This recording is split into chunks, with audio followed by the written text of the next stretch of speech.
Hanggang ano? Mainit na? Hindi. Ang init din siya. Malamig-lamig pa nga din sa loob ko.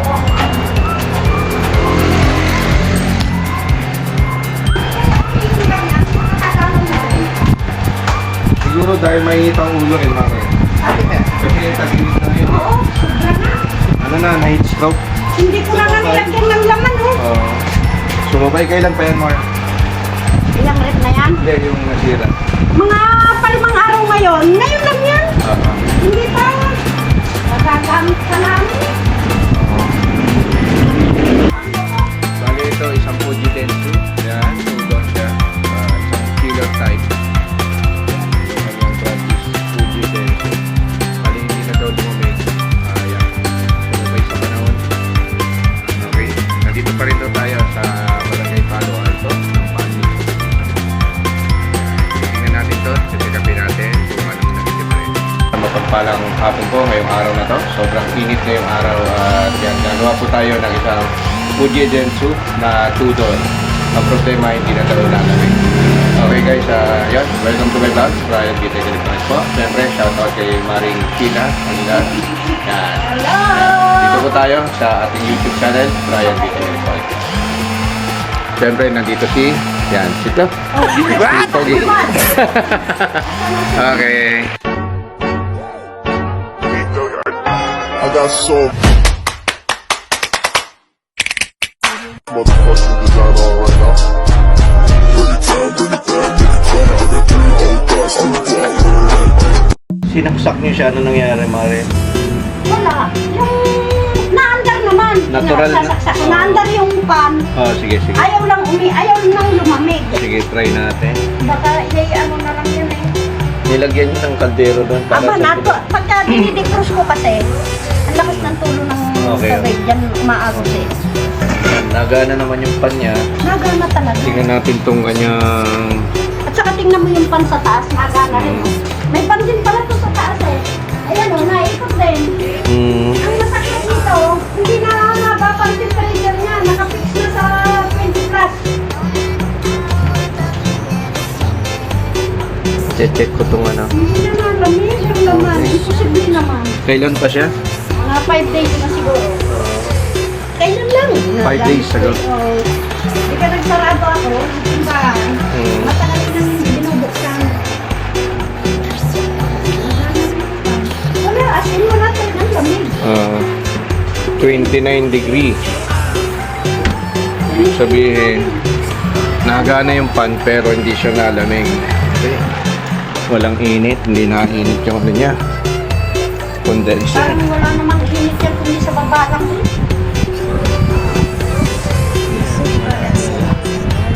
Check na.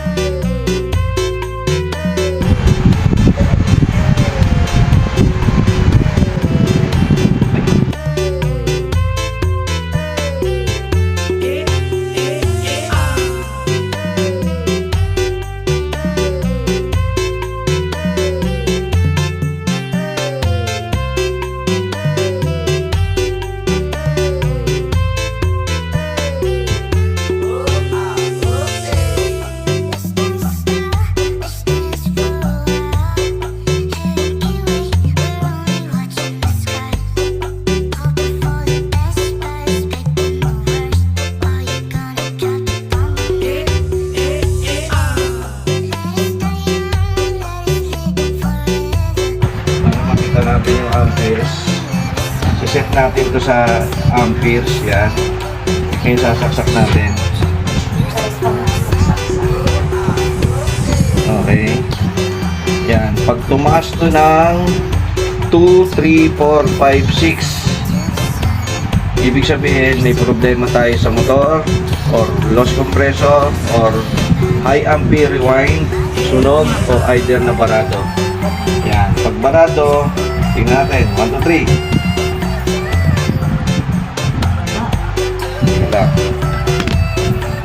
Yan. O, taas o.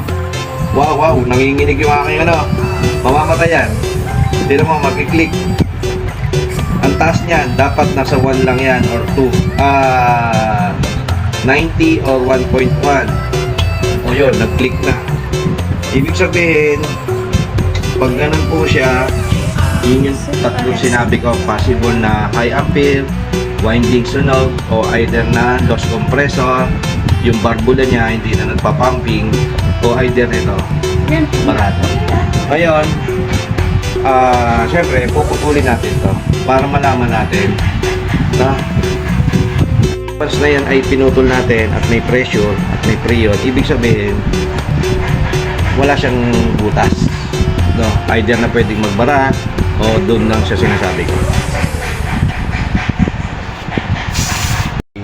Pag may butas ang evaporator, possible na aakit ang langis, capillary, magsasama si tubig, pupunta ngayon si tubig dito. Ngayon, pag nag-umito na to, kailangan i-flushing mo ng maigi, bombay mo ng 141B, hanggang malinis mo. Malinis mo man, o magawa mo man, possible na pwede mag-backyard. Ayan, tumunog na yung kanyang relay.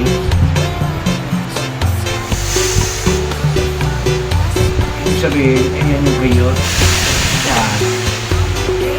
Ngayon, testingin naman natin yung kung gagana to, yung pressure niya. Possible na pwedeng dito barado, pwedeng putulin kasi ito naman, nandito naman yan. Testing natin. Yan yung amperes natin. Pailawin natin. Ngayon, isasaksak ko siya ulit. Try and try. Sana mag-normal to. Normal na yan. Pag may lumabas pong hangin dito, ay wala mare. Wala. Tugong lang yung motor. Ayan, lakas oh. Oo nga. Nahuli. Narinig lang natin yung electric fan. Ano ibig sabihin? Magkiklik na yan. Ayun, click. Motor tayo mare. Testing isa pa. Puputulin ko yung capillary niya para malaman natin na walang barado talaga. Yan. Bali sa line 1 niya. Para malaman mo kung tumutuloy ba yung supply at umaandar yung kanyang motor. Kasi may motor dyan mare. Umiikot-ikot sa loob yung compressor niya. Pag gumana yun, nagpe-freewheeling, ibig sabihin yung kanyang amperes hindi nagiging yung wireless. Hindi siya parang mahirap. Pag 0.1 o 0.81, 0.90, 0.1 amperes, okay yun pare. Nasa ano naman yan sa catalog yun dito. Makikita mo doon mare kung ilang amperes ang nandun. Yan, pinutol ko na po yung kanyang capillary. Tingnan natin at malalaminin ko lang yung kanyang relay overload bago natin saksak ulit. Kita ko sa inyo kung ilang amperes. Ang rated current po ng amperes natin is 1.6 ampere. Ang nadidetect po ng ating tester habang nakasaksak siya, habang pinapagana natin yung motor compressor is nasa 8.7. Hindi ho ano yun. Mataas na yun. Dapat yung 2 amperes nga mataas na eh. 1.6 normal po yan hanggang 1.5, 1.4 normal yan. Yung 60 Hz makikita mo kung ilan dyan, kung ilang kilograms ang ilalagay mo weight sa ano. Yung 60 Hz lang yung rated frequency natin. Nakikita pa rin yan sa ating tester, sa ating thermometer. Yan. Bali pinutol ka na po ito at tinignan natin yung kanyang yung pinaka-rated rating current niya nasa 1.6. Ngayon tingnan natin kung ilang rating current niya. Tingnan natin. Hindi pa umaandar. Ang umaandar lang yung pan. Okay. Wala pa, hindi pa naandar ang motor. Hindi pa nagkiklik yun. Hintayin na lang natin. Okay. Yung towing, ito yun. Yan, try natin. Tingnan natin yung amperes natin ulit. Okay. Ayun oh. Yan, naugong yung motor mo. Pakinggan mo Mars. 1, 2, 3, 4, 5, 6. Oh, yan.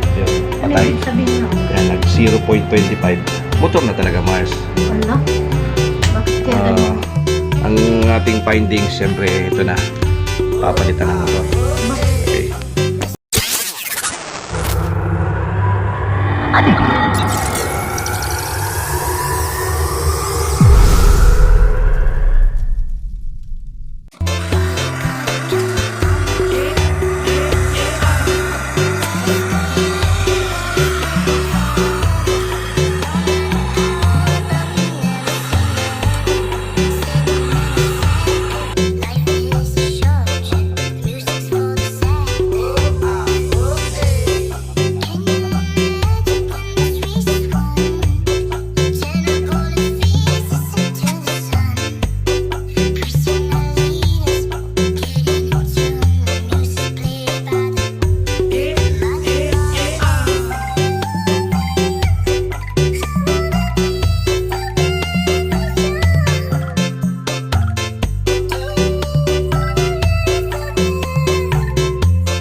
kailangan ito ay walang lalabas na pressure.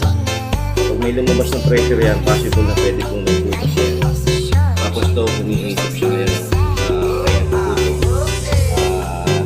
Dapat talaga medyo mga 15 minutes to 20 minutes siya dapat nag-self vacuum.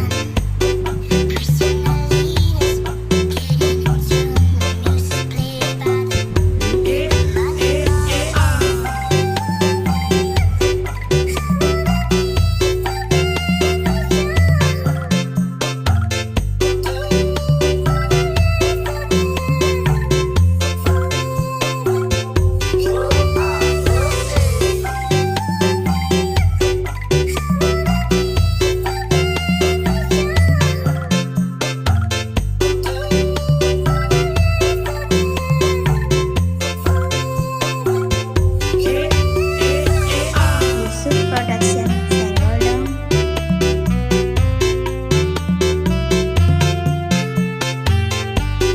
Nakakala lang ako ng konti. Ngayon, nasaksak siya. May isa pong kumain. Yan. Medyo konti lang yung tinarga natin. Ayan, dito tayo magkakasya ng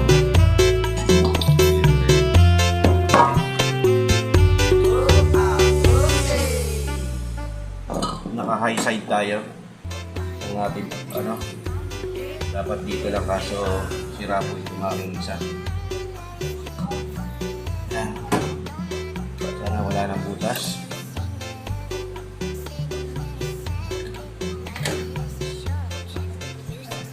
Try natin.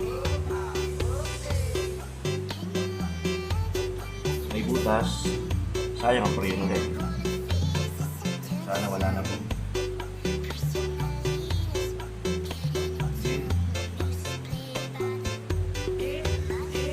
Salamat pala rin. Tingnan natin yung ating nakinig.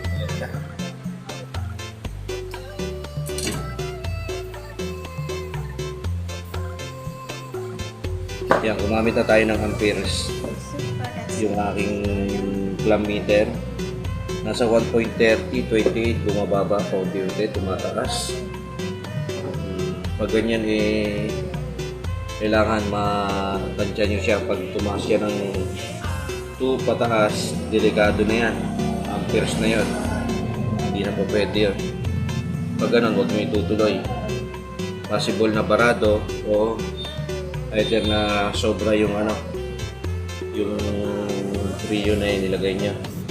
Okay? Ma-monitor pa rin tayo. Nasa 1.38. Yan. Ang pinaka maximum rating current niya sa amperes is nasa 1.6. Okay lang yan. Ha? So far, okay naman yung motor niya. Tahimik pa rin. Okay. Okay.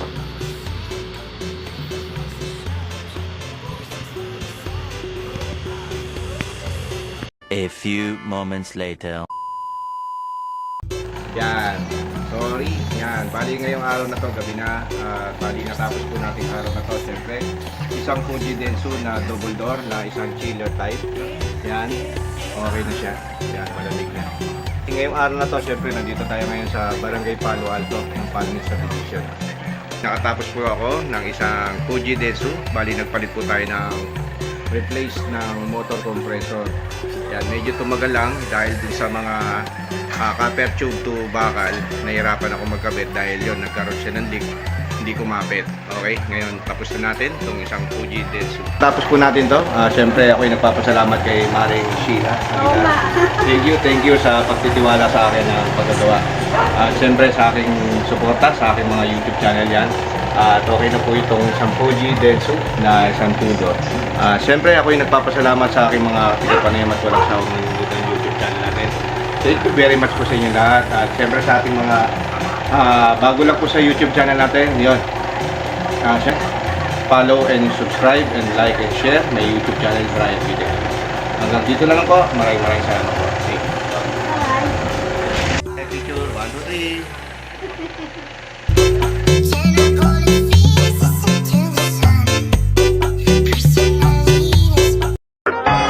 got some motherfucking design on right now.